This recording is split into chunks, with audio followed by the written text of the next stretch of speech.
Hey guys, what's up? It's jjaaxxthelegend here. Today I'm here with another Minecraft redstone farm tutorial. Today I'm going to be showing you guys how to build an updated version of my spider farm. Now this farm works for regular spiders, but it does not work for cave spiders. So if you do want a cave spider farm, make sure to check out the video that is in the description. So let's have a look at this spider farm.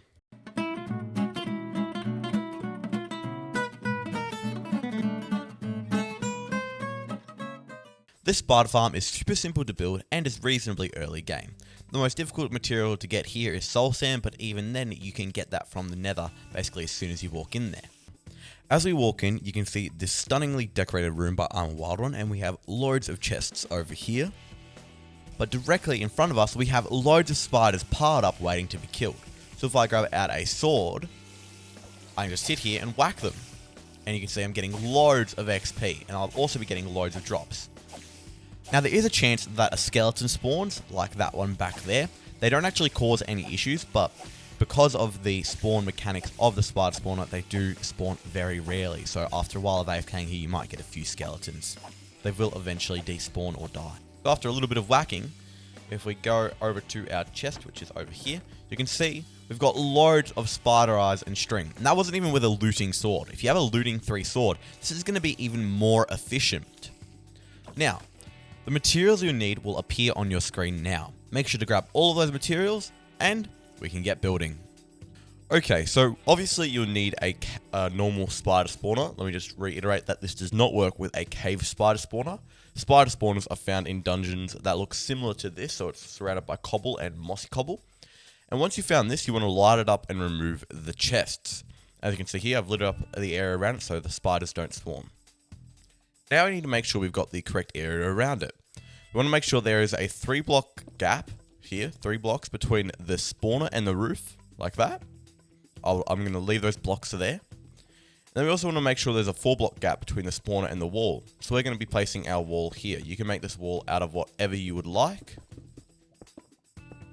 this. So you want to make sure there's a 4-block gap on all sides.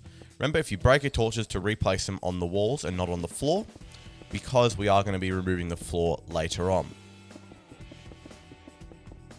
We count 4 blocks, 1, 2, 3, 4, there we go. Now we just got to get this side. Now this side has to come 2 back. Now your spider spawner might look a bit different to mine. That is just because they generate differently. But as long as you dig this out correctly, it'll end up the same. And you can make these walls out of whatever you like.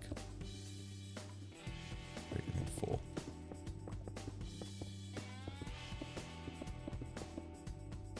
Now that you've got an area that looks like this, that's all lit up, you want to dig 4 blocks down. 1, 2, 3, 4. Like this.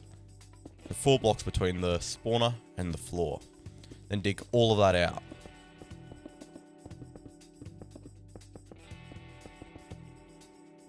Once you've dug it out successfully, your spawner should look like this. You may have removed these at the top here, like that. But as long as you've got the space around it, then you'll be fine. Now the first thing we want to do with this farm is actually place either 3 blocks on top of it like this, or a slab, or an unspawnable block. So you can use something like a cut copper slab and placing it on top like that. That is just so that the spiders don't actually spawn on top of this spawner here and get stuck. Now that you've done that, let's just grab out some blocks that are very easy to count, something like polished diorite, to make sure we've got it right on all sides. So you can see here we have 4 on these 2 sides here. Then we should have 3 at the top, including this copper slab. 1, 2, 3. And then 4 at the bottom. Now, before I did this, just realized I had 3 on this side, so I had to move my wall 1 back. So if you did miscount, it's no big issue. You just have to do a little bit more digging. Or placing blocks if you dug too far out. But then you can break those blocks, but leave the copper slab. Now, come over to the side you want your killing chamber to be on. Mine's going to be this side right here. It's going to be opposite from that side, because that side has lava on it. Come down to the middle and dig out a space like this. Dig 1 block down to the ground, and 1, 2, 3 up. Like that. And then do that on both sides like this. So you have a little 3x3 area that is 1 lowered into the ground, and you also have this part here in the ground. Now we want to extend this 3x3 shape 4 blocks back. So we want to dig 4 blocks back here. 1, 2, 3, 4. Do that all across this shape, this square. Like this. It should look like this if you've done it correctly. And make sure that the shape is centered because that is a crucial part. So there should be 3 blocks on either side of the shape. Now, grab out any sort of sign and place 3 along this second row of blocks in our hole. Then walk 3 blocks in front of that sign, and on that third block, place 3 fence gates and open them. There should be a 2 block gap between the 2 blocks you've placed. Then place 3 buckets of water across like this. The water should be flowing forward towards the fence gates. Like this. Now, come forward to these fence gates, and while holding shift, place another 2 fence gates on top of this. They should be directly touching the roof. Now that we've done that, dig out a space like this, so we have a 1 block gap above these opened fence gates, and it should end right here. From the outside it looks like that. From the inside it looks like this. Then come 1 back with these open fence gates, like this. Then we need to place some slabs. Now you have to make sure you place all of these, not slabs, trapdoors very, very carefully. Place it so it's on the top half of this block here. Not this block, but this block here. Like this. Place them right across. Another way to do it, if you want to be extra safe, is to look at the top half of this fence gate and place it there. That way you can't accidentally misplace it. You need to hold shift when placing it. Now, come back, and while looking at the back of this wall, place 3 buckets of water like so. If you've done this correctly, the water should flow forward. You want to make sure you don't misplace this, so let me show you what a misplace might look like. So it's in the trapdoor.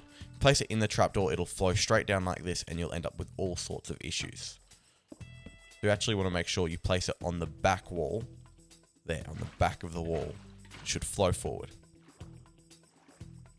Now, grab out some kelp, and place 1, 2, 3 blocks of kelp, like this in each one of these sections.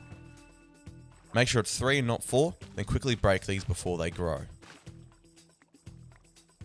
Now replace these 3 blocks here with soul sand. If you've done this correctly, bubble column should form and it should push you up to the top, but there still should be flowing water going to the edge here. If you've done this incorrectly, you might end up with something that looks like this, and that is not what we want. We want to make sure that this water is flowing right to the edge and it isn't being pushed back or any weird things are happening. So if we were the spider, we'd be pushed into here by another source of water, pushed all the way over, and then pushed straight up. Then here is where we'd be killed. Now that we've done that, we need to set up the water so the spiders actually get pushed into our little water killing area. We want to start by placing 2 water buckets here and here, so they're in the 2 back corners but 1 block up. Then under every block of water at the edge here, break the block. Like this. Should end up with sort of like a diagonal outline. Then break all the blocks in between that. And it should all flow down towards our signs. And now, although this might not work with a player, you need to remember that spiders are actually 2 blocks wide. So when they're pushed here, their other leg gets caught. And then they'll get pushed through. So let me just spawn in a spider as an example. You see spiders are very wide, so when you push them through, one part of their body will get caught in that other water and they'll be pushed right through and then they'll be pushed up to the top, like that.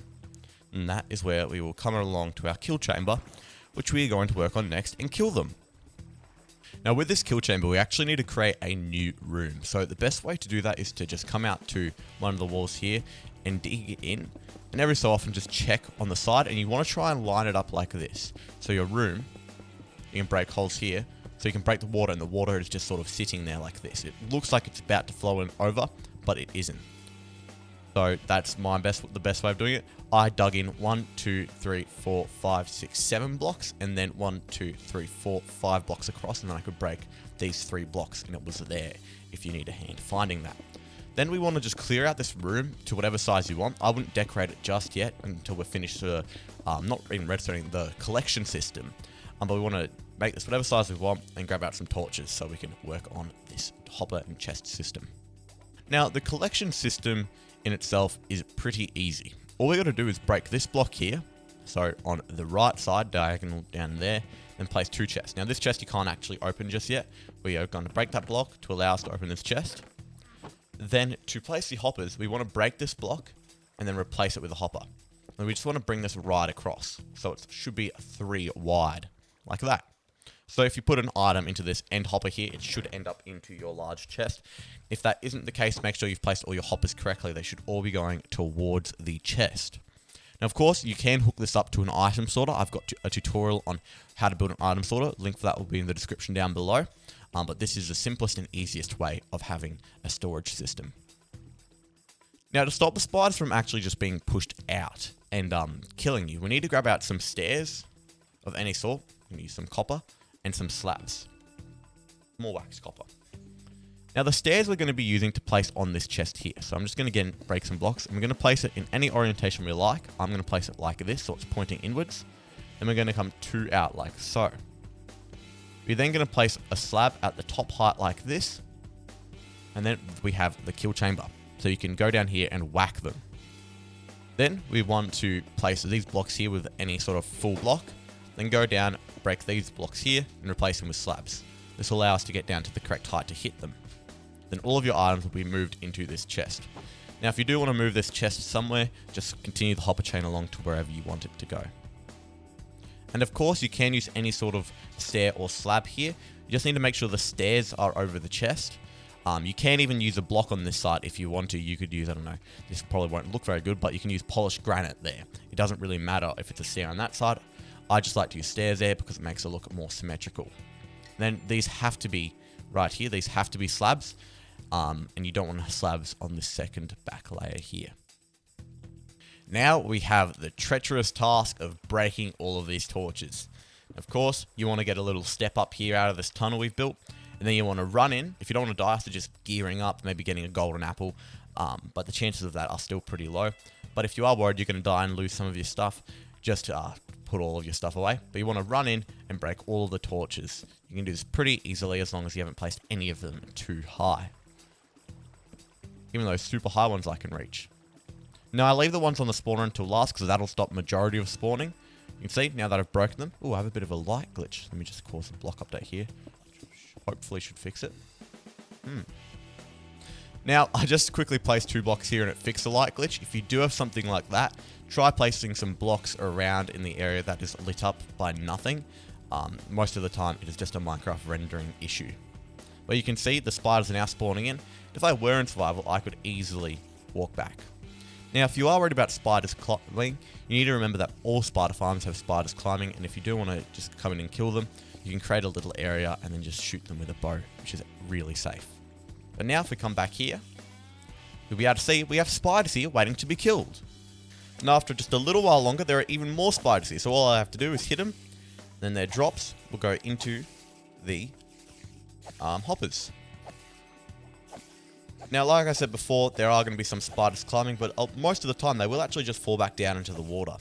And by then, they might just they'll get pushed back into the water system, and then we'll be able to kill them. Now, I don't suggest using a knockback sword with this farm, because otherwise it can knock the spiders back too far, and you can lose some of the drops. So a looting 3, potentially sharpness 5, or unbreaking sword is best, but of course I would suggest running looting 3 if you want the best drops. So now you guys know how to build a super cool and super efficient spider farm. So that's going to be the end of this video, guys. I hope you guys enjoyed. Please leave a like, comment, and remember to subscribe if you are new, and I'll see you guys later. And remember, stay carbonated.